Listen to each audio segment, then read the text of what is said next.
Yes, hello, welcome tradies. An unexpected emergency A-graders reaction pod.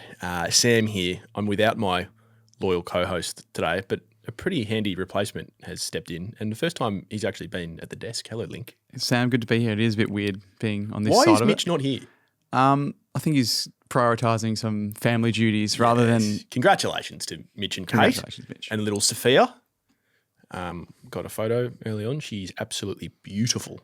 So congratulations from all the tradies family to his family. Didn't have enough time for an A-graders emergency pod, which is fair enough, but Yes. we thought we should come in and just unpack some of the feedback that you've got over the past week since you broke the internet again on Monday morning. So was it?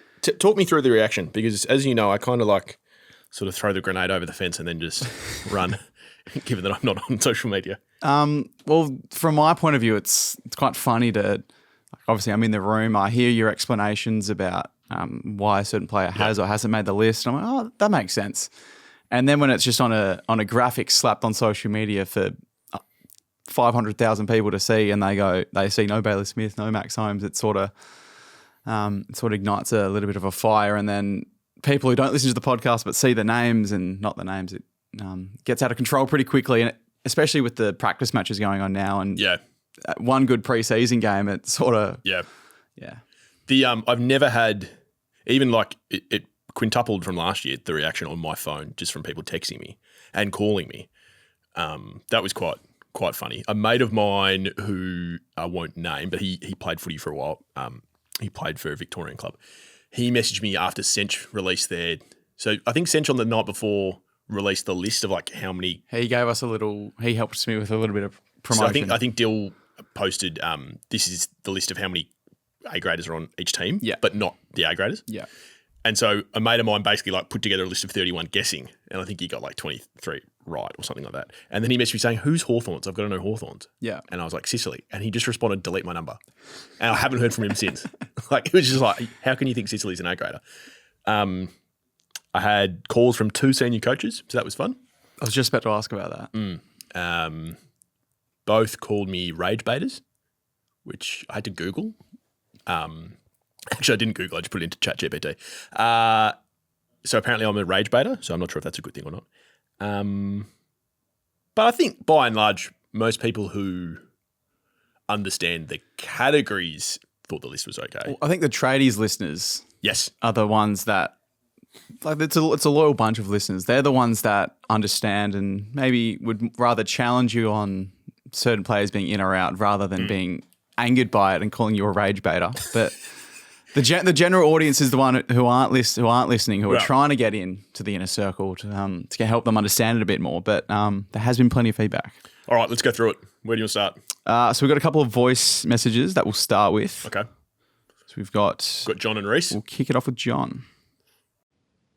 Hey boys, you need to reconsider Will Ashcroft. I think he is an A-grader. I think by your definition of 2-year standard, he's 3 years in the AFL, 1 injury interrupted, but still showed flashes, and then 2 back-to-back Norm Smith medals. I don't know what else could be more efficient than that.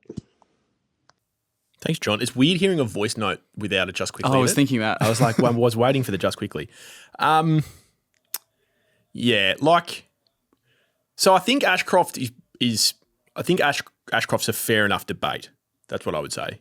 I think he's pretty close. I'm just having a look at his 3 years now. So 18 games, 13 games, and then played all 27 last year. 21 Brownlow votes in 58 games, which is pretty good for a guy who's still only 21. I'm just not sure that he's put together 2 A-grade seasons, probably hampered by injury a little bit unfairly. But in the last 2 years, he's played in both final series from go to woe. Of course, the 2 Norm Smith medals. I don't know, Linc, what do you think? Well, by your definition of what you need to do to make the list, like his first game in 2024 was in round 17. So he's essentially only played half a season. So by your criteria, I don't think he could be eligible. Was he in the All-Australian squads? He wouldn't have been in 2024. And I don't think he was last year, was he? I don't think he was. I'll check. I don't. Yeah, I'm happy waiting and seeing with Will. Well, if he were to repeat what he did in 2025 again in 2026, well, I think he's in. No All-Australian squad. Yeah, so he wasn't considered by some pretty good judges in the best 44 players in the comp last year. So I'm comfortable with Ashcroft being out, with the knowledge that he probably gets in at some stage. And if he probably has another year like he did last year again, he's had the two Norm Smiths. He's probably got more eyes on him from the media, from the wider footy public. So that's where he probably does get probably more of a look in from an All-Australian. I'm not saying that's what dictates how you get picked in an Australian but you're squad. right. But you're right. I think we just wait to see what his year is like this year. I'm comfortable leaving him out.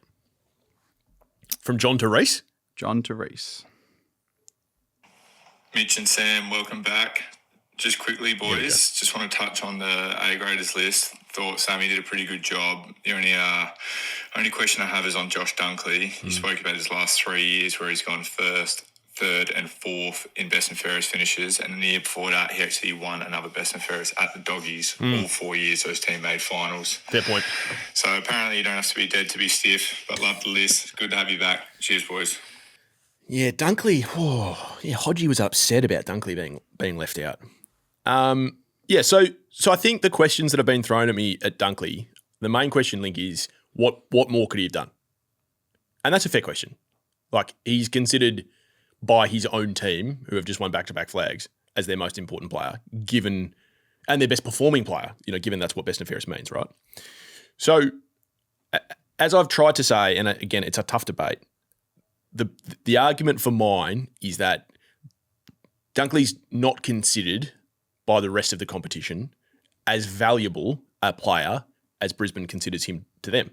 Now, that's fine. And Josh Dunkley's a very, very good footballer, and he's an excellent role player. He might be the best role player in the competition for each team, considering one of the 18 teams. But when I watch him, I don't think he passes the A-grade look test. The eye test. And I know people think, oh, well, fuck, Sam, like, that's so harsh. Now it's a look test. But it's on top of the fact that he's never been an All-Australian. He's never been considered in the coaches' votes. Like, the last 2 years, he hasn't been in the top 25 of the coaches' votes. So he's a little bit like Max Holmes for mine, in that if he starts to be considered by the rest of the competition like he is internally, well, he's straight on. But when I watch Hugh McCluggage and Lachie Neale and Dane Zorko, I think I'm watching A-grade footballers. When I watch Josh Dunkley, I watch an unbelievable role player who is a tackling machine who would take a bullet for his teammates. But I don't think I'm watching an A-grade footballer. I know that sounds ridiculously harsh, and I totally understand. And like John Millman, who's a huge Brisbane Lions nuffy, was very, very upset about Dunkley being left off. But I'm happy with my decision. Reese followed up with a DM after that voice message, and he said he started digging into Brayshaw versus Dunkley stats over the last 2 years to put up more of an argument, because he doesn't think there's much difference over the last couple of years. They're different players, though. Wouldn't you agree? Brayshaw's a different player to Dunkley. He'd probably have more of the eye test about him, Brayshaw. But Brayshaw's more outside than Dunkley as well. Yeah, and he'd I'm just going to say this off the top of my head without looking at any stats. He'd kick more goals than Dunkley. Again, they are quite similar, but Dunkley would kick Brownlow votes Brayshaw's in a completely different category. I would think Josh Dunkley kicks very little goals. 7 last year, 6 the year before that. He's kicked 80 in 194 games, which is actually more than I thought. He kicked 18 in 2020. Last year with the Bulldogs, he actually kicked 18 goals, 11. So he would have had 30 shots on goal, which that's actually more than I thought. Yeah, Dunkley's stiff. Dunkley's stiff. I don't know how else to put it, but I don't think he's an A-grader. What else we got? We got plenty of comments, so I'll just go through some of the politer ones that are also challenging you. No, give me the angry ones as well.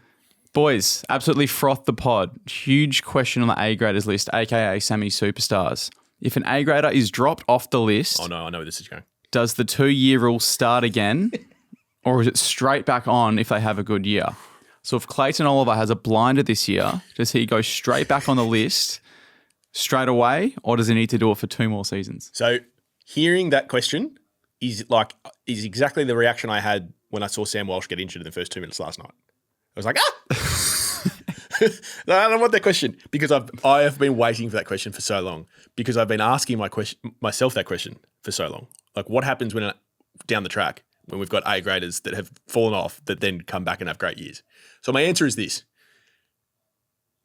Everything has to be looked at through the context of an individual player. So, and their individual season. So, for instance, Oliver's a good example. So Oliver's just gone off. Walsh has just gone off as well. Let's just say, for argument's sake, both of those players have unbelievable years. They both win best and fairest. So Oliver wins it at the Giants. Walsh wins it at the Blues. They both high in Brownlow votes. They're both all Australian midfielders. They're probably straight back in. But if they have okay years where they finish top 5 in their BNF, one makes the All-Australian squad, one doesn't, like they have okay Brownlow years, everything will be looked at through the prism of its own context. So I know I'm not giving you a hard and fast answer, but for them to go straight back on after one year of being out, they'd have to have blinders of years. They can't just go back to being good players and straight back in. Another way of looking at this is Jack Gunston. So we were talking about Scott Pennebury on the episode, how if we did this list in 2018, he probably would have just been on there automatically. Yeah, and then how long does he stay in? And the same goes for Jack Gunston, I would have thought, without taking words out of your mouth. So yeah, what was the year that Gunston kicked 50 or high 40s? So his last year of 50 before this year 15 or was 2018. Wow, he kicked 50 and 18. He kicked 51 goals, 32 in 2018, the year Hawthorn made the top 4. Yep. And then he won the best and fairest at Hawthorn in 2020, albeit a bit of a different year. The team wasn't performing. That was that transitional year. Yeah. Was 2020 Mitchell's first year?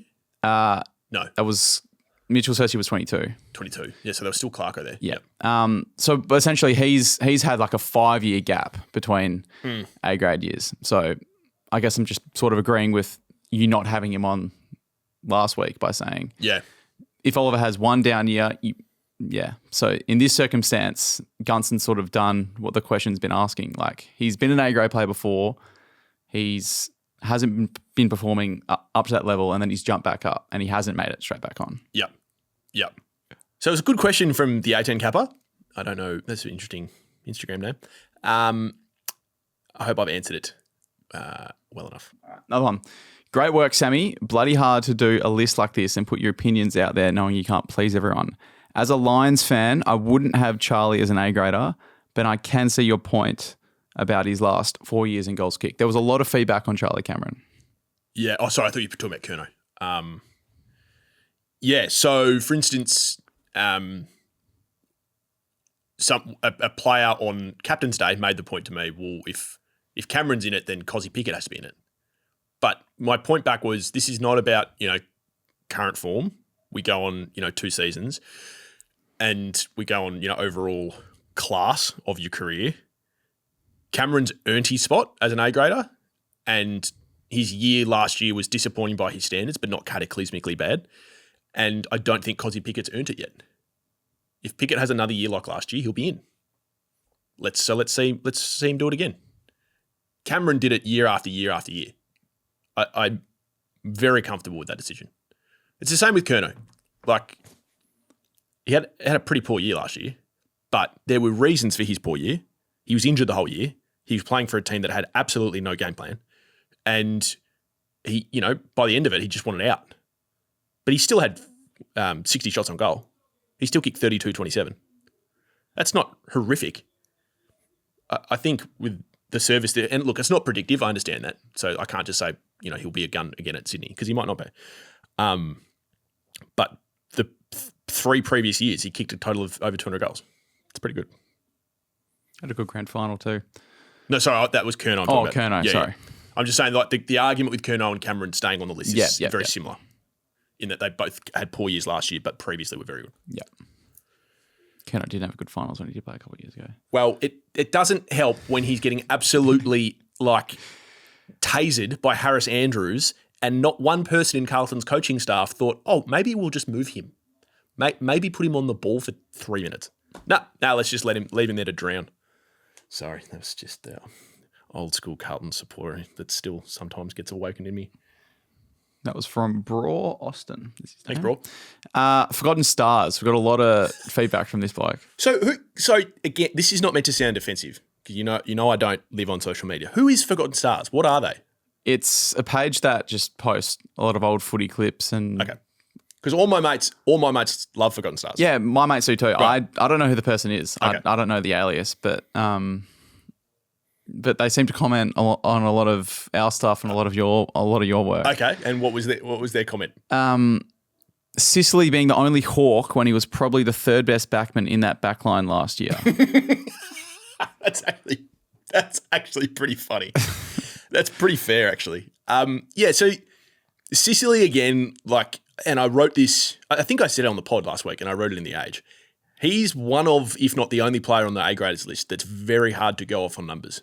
If you go off his numbers, he's not an A-grader. He's been All-Australian once. He's won their best and fairest once. That's not the mark of, they're not the numbers of an A-grader. But he gets in because, there's a few reasons. One of them is I really, really value guys who are multi-positioned, and he's the definition of it. He not only is a great defender as just a guy that can play loose and intercept, he's a good stopper. You could put James Sicily on a gun full forward and he would do a good job. Is that fair? Yeah. He's also a very, very good disposer and decision maker. Then he can go forward and kick big goals in big moments. I think did he start his career as a forward? 2015 off the top of my 2015-16 he played as a forward. Yeah, I think his first 2 years were as a forward. I remember that because he was playing on Bob Murphy in that game when he did his knee. He was in the marking contest against him. So he played 3 games in 2015 and then his second year, 2016, kicked 30 goals playing as a forward. He kicked 30 goals, 18 in his second year. Then kicked 13-9 the next year and then must have moved to defence. Yeah. That's so funny. I don't remember James Sicily having another number at Hawthorn. Do you remember his first number? 21. Well done. You're a secret nuffy. Secret. I would not have guessed that. There you go. James Sicily wore the number 21 in his first 3 years. Don't remember. He's polled Brownlow votes in every year that he's played bar 2. That being his first season, which doesn't really count because he played 3 games. So if you look at it like that, he's polled Brownlow votes in every single year, apart from one, where in 2020 when he only played 11 games, that's when he was injured, I think. That's pretty good going. So I rate him as high as anyone. And if I was building a team, he'd be in it. And you could put him anywhere. He's probably the definitive eye test of an A-grader, would you reckon? I think so. When I watch James Sicily play football, I'm watching an A-grader. Yeah. Now, I actually get the same feeling when I'm watching Jack Gunston. I just don't think Gunston's really unlucky because he probably hasn't done it consistently since the A-graders list started. But if it was 2018 or 19, he would have been straight in. And on Forgotten Stars' point, so I assume he's talking about who are the other defenders, Hardwick and Barras and Barras. Barras and Battle. Hardwick, Barras, and Battle. Yeah, so he might not even be in their best 3 defenders, Sicily, in fairness. So it's a fair point from Forgotten Stars. But is Barras an A-grader? No. I know that the West Australian in you really wanted to say yes. Well, he's from West Coast, so true. Not as much. Is Battle an A-grader?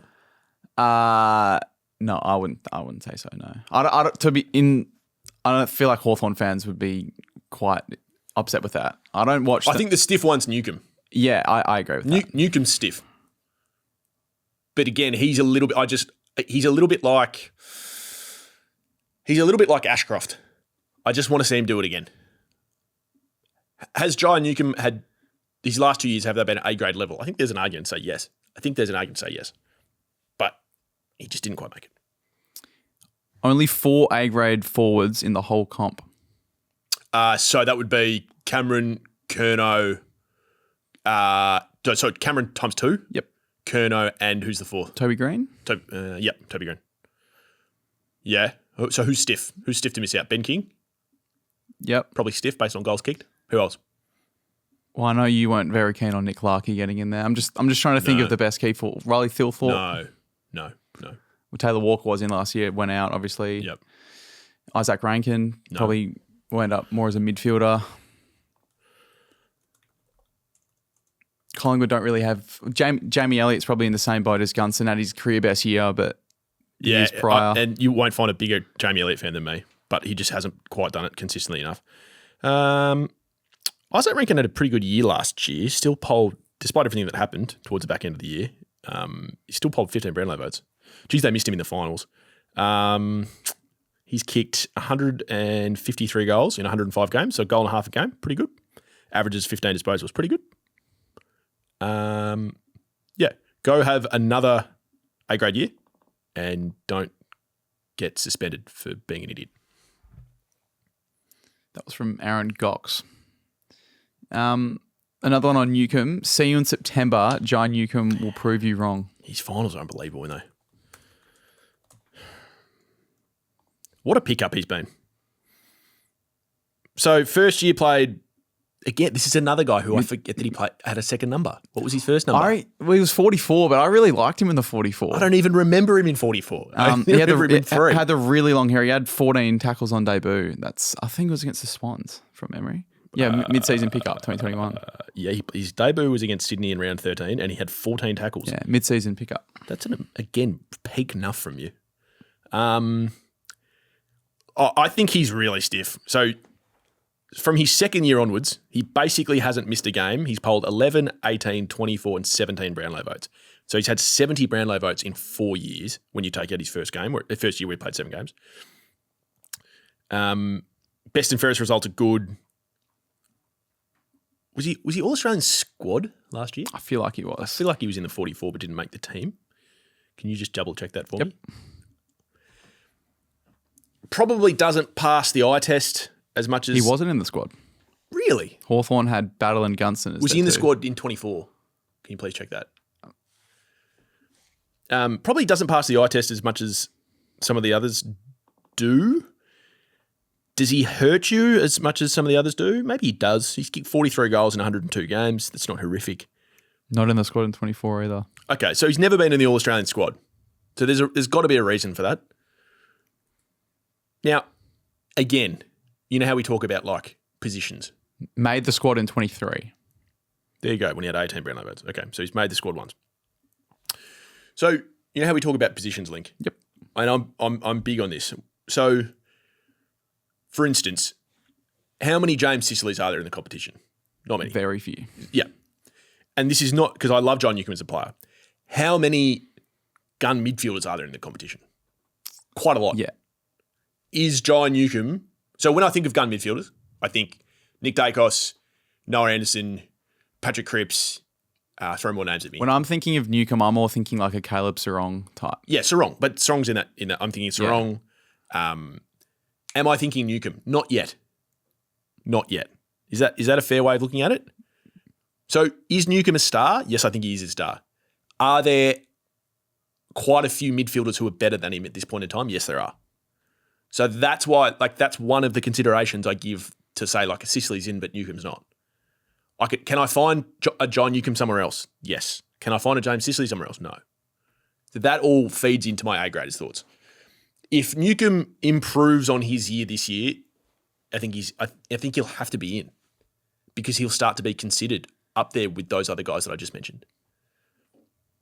I'd have Sarong before I'd have Newcomb. Yep. I think that's valid. Yeah.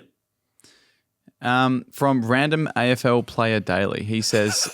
Wait, sorry. There are some funky names out there. Random AFL Player Daily. I'm actually going to have a look at this account. And I assume they're just posting photos of random footballers every day. Amazing. Sounds like something I'd be into. Sam Collins and Tristan Sherry both incredibly stiff. I disagree. I thought you were going to say that. Yeah, it's a no from me. I think Collins is a good player. Yeah. Well, he played for Victoria. Yeah, I think Collins is a good player. He's done extremely well to get delisted by Freo, play a lot of state league footy, and then dual best and fairest winner at the Suns. Does Sherry hurt you enough?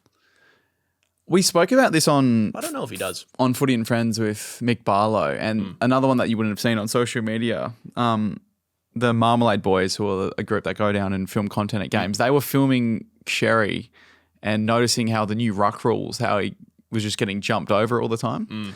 And Mick Barlow's been on the record many times saying he doesn't think it's going to impact him at all. He's still going to be a really effective player. But it's going to be an interesting watch to see how the ruckmen who have been the premier ruckman of the competition the last couple of years, how this new ruck rule impacts them. Because Gawn didn't play in the match against North, did he? No. But Sherry did. Yeah. So who's Sherry rucking against? Max Heath. Yeah. And did they not from get the Saints. beaten by 90 points? They did. 80 points, I think. Yeah. So I'm just, again, like match sim, who cares, right? But I think, I think Sherry's a really good ruckman. Don't get me wrong. Like, if I was Carlton, I'd love Sherry at Carlton, right? But I'm just not sure he hurts you as much as the other premier rucks do. Yep. That would be my point on Sherry. Yep. Sam, among many of the comments that we got on the socials, we had a couple of influencers. Influencers probably. Beck Judd commented. That's probably coming on a bit strong. Content creators who have it's the new wave of media which you're missing not being on Instagram and TikTok, which I'm devastated about. So we got a video here who's it goes for a minute and a half, but okay, the back end of it's probably the juicy stuff. So we'll play that and we'll let you respond.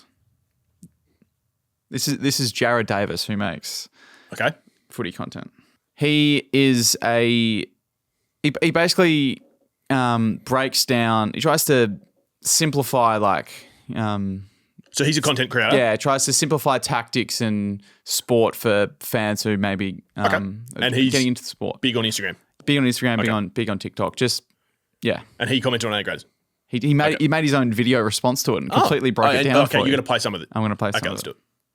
Across the board. And they all play a relatively similar position, either full-time midfield or full-time midfield with some half-back nowadays. In the last 3 years, they've all averaged about third in the best and fairest, but this guy's won the last two and then didn't really place in the one before that. And while the A-grader I'm talking about is Connor Rozee, the other three are Josh Dacos, Josh Dunkley, Geelong's own Max Holmes. Now, I'm not saying that Connor Rozee shouldn't be an A-grader, but what I am saying is if I was picking a team to play tomorrow, I would probably have Josh Dacos, Josh Dunkley, and Max Holmes picked ahead of him. I think the stats and the accolades over the past couple of years completely back it up.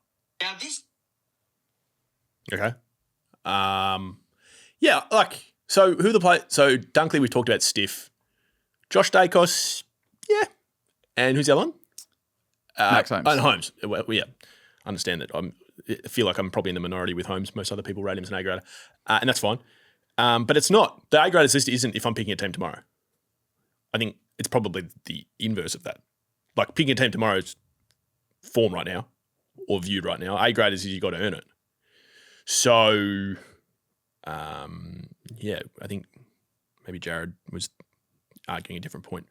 On his point on Rozee, I actually think he's an interesting one.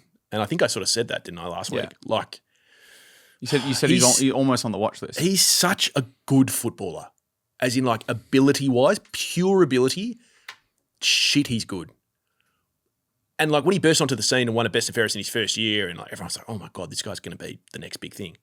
He's I think stalled is unfair. Mitch's quote last week was, they moved him to half-back because he couldn't get a kick. Gee, that's strong from Mitch. Not sure it meant to come out that strong. Yeah, I want to see Rozee dominate this year. Like, I want to see Rozee have a Zach Butters year. Yeah. If he doesn't, we're going to have to have a strong conversation about Connor at the end of the year. Anything else before we go? So that's a lot of the strong stuff we got on the A-graders, okay. But I thought this is one that we should probably touch on before we go, just because... Oh, you've got your serious face on, so now I'm worried. Sam Walsh signed an extension during the week. Yes. Which we did a video on the socials, which you can see at Tradies Podcast. Yeah. But our friend Kane commented on that. Kane! So I just wanted to see if you have any thoughts on the comment he left. So your video explains about some other long-term contracts that didn't quite work out for other clubs. Yep. And Kane wrote, he forgot Josh Kelly, Max King, Sean Darcy, Jordan Ridley, Max King again, Jai Simpkin, Darcy Parish. Yeah, he's absolutely right. I did forget those. That's right. I mean, and there's context to all of those he's just mentioned. And it's the first time I'm hearing that, so I don't really, I haven't had time to go away and think about it. But no, I mean, in the end, Kane's right. There's been quite a few examples in recent years of long-term deals not working out. But I do maintain that Carlton, for a myriad of reasons, really didn't have a choice other than to offer Sam a deal like that to ensure that he didn't go somewhere. So I guess my argument to Kane would be, if we got to the end of the year and Walsh has had a really good year and played, touch wood, injury-free, and he hadn't signed, and then they lose him, and the alternative was, geez, I would have given a 10-year deal to let him stay. What's the lesser of two evils? So is giving Sam an 8-year deal a risk? Yes, it is. Is it worthwhile given Carlton's current circumstance? Yes, it is. Actually, that reminds me. Remember how I told you I had one of those random thoughts when I was on the Nullarbor? I wanted to launch a new segment. Yeah. The Robert Wall segment.